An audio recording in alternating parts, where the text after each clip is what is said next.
Greetings, everyone. This is the Gardening Snail of Livingston, California, just trying to keep the community informed and local government as honest as possible. If you like what I do here, please subscribe to the channel and share these videos to help get the information out to as many people as possible. A few days ago, I was sent a photo of a license and asked if a liquor store needed the approval of the Planning Commission or City Council to locate in the downtown. So I sent an email to the city's contract planning director and asked about it. The answer I received was the city does not regulate liquor stores or the off-sale of beer, wine, or liquor. More specifically, the city zoning code has no specific regulations governing liquor stores or any off-sale of beer, wine, or liquor in the city. These uses are classified as retail sales and are allowed by right in C1, C2, C3, and downtown commercial zones, subject to a city business license. They are regulated by the State Alcohol Beverage Control Office as an off-sale business. However, the city does require bars and cocktail lounges to obtain a conditional use permit in all the above noted zones. The on-sale of alcohol within restaurants and cafes is allowed in C1, C2, and C3 zones, subject to a city business license. Further, in the downtown zone, the on-sale of all alcoholic beverages is governed by footnote 5 of Table 3 of the zoning matrix, which states the on-sale of all alcoholic beverages be separated by 1,000 feet in all directions from an existing business with on-sale of alcohol.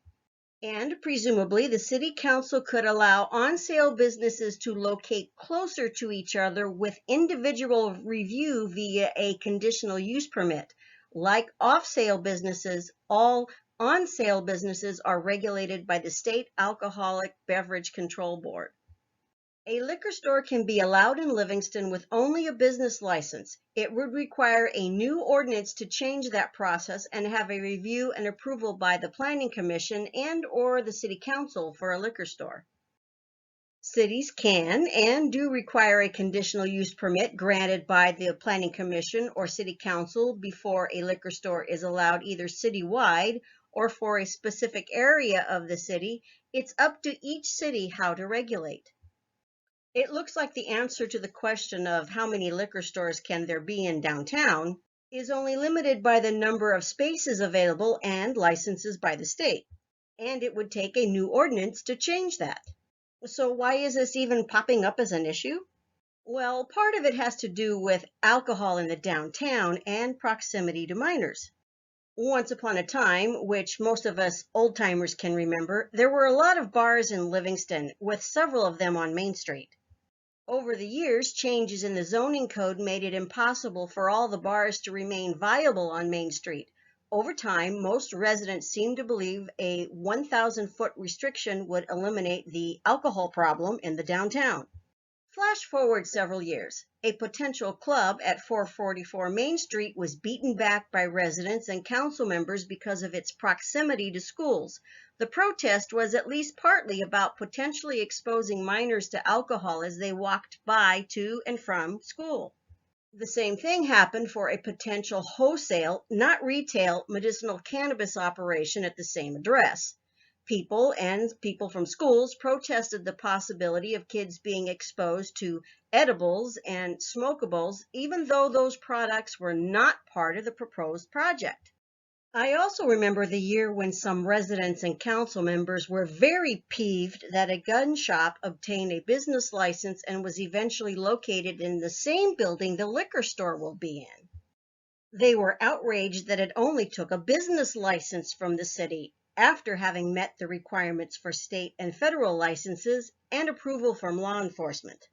So whether it's cannabis or alcohol or any other controversial product or service, if it's in the downtown, it's a bit of a touchy subject because of Livingston's history.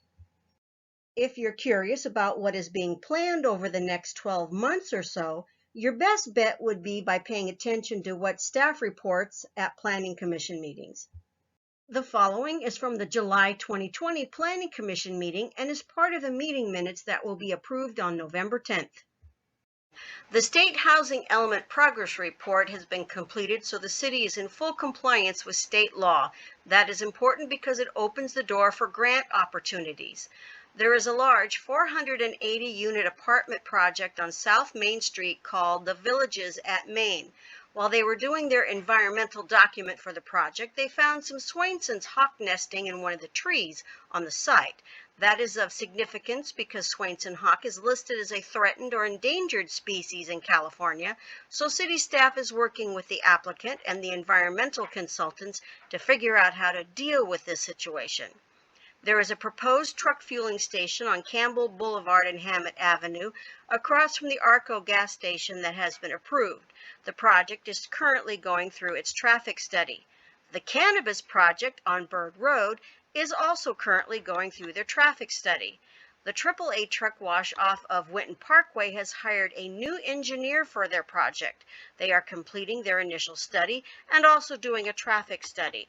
City staff is in the final stages of breaking off a parcel from the large Gallo ownership on B Street in the area behind Rancho San Miguel.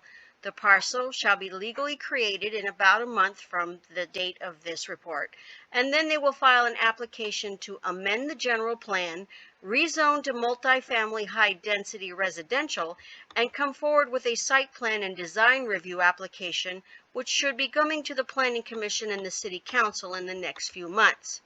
For the rest of the 35-plus acre property Gallo owns, they are getting together a design team to come forward with a specific plan for various uses and circulation patterns. City staff expects to see an application for that in 6 to 9 months from July. Now that we have seen some of the projects that are on the horizon, let's take a quick look at the meeting agenda for Tuesday, November 10th, 2020. Planning Commission, Robert Wallace, Francisco Mendoza Gonzalez, Ranjit Chuti, Steve Bassi, Adanan Bath, Jason Roth, and Wapinder Kang. Livingston Planning Commission regular meeting agenda for Tuesday, November the 10th. You can attend by teleconference 605-468-8002, access code number 156811 #. If you want to attend in person, you're required to maintain appropriate social distancing and wear a face covering. Let's skip down to the consent agenda, which is the action meeting minutes from the July 14th, 2020 regular Planning Commission meeting. So they haven't had a meeting in a while. Skip down a little bit more. Public comment. Any person may comment on any item that is not on the agenda. At this time, you can talk about anything that's not on the agenda for not more than 5 minutes, although historically some people are allowed a little bit more time. Public hearing. Since this is a public hearing, you also have the right to say what you would like to say about this project, and you will be given 5 minutes to do so. It is the construction of a new duplex, 2 units at 1835 F Street. The property is zoned R3, high density residential. So let's skip down to the part I'm often interested in, which is the reports. The planning commissioners at this time may ask questions of staff, may talk about some things that they're interested in. Then we get down to city staff. Ending of planning commission terms. We've got at least one member of the commission that may have to give up his seat, and they're going to need to replace that. And then also miscellaneous. This is where you would find out about projects on the horizon, like I talked about a little bit earlier with the excerpt of the July meeting agenda. At this point in time, this is where city staff will talk about certain things that are coming down along in the future.